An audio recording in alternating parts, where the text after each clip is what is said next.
আসন্ন দুর্গাপূজা শান্তিপূর্ণ ও নির্বিঘ্ন করতে খাগড়াছড়িতে র্যাবের বিশেষ টহল কার্যক্রম শুরু হয়েছে। শুক্রবার ২৬ সেপ্টেম্বর সকাল থেকে জেলা সদরের বিভিন্ন পূজা মণ্ডপে টহলের পাশাপাশি পূজা উদযাপন কমিটির সঙ্গে মতবিনিময় ও খোঁজ খবর নেন র্যাব 7 সিপিসি 1 ফেনী ক্যাম্পের company commander Mohammad Mizanur Rahman.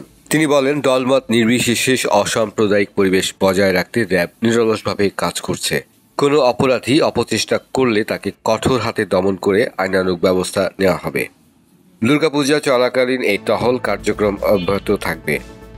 RAB সূত্র জানায়, খাগড়াছড়ি জেলায় ৬৪ পূজা মণ্ডপে ২৪ ঘন্টা টহল অব্যাহত থাকবে। পাশাপাশি সিভিল পোশাকে র্যাবের গোয়েন্দা সদস্যরা নজরদারিতে রাখবেন।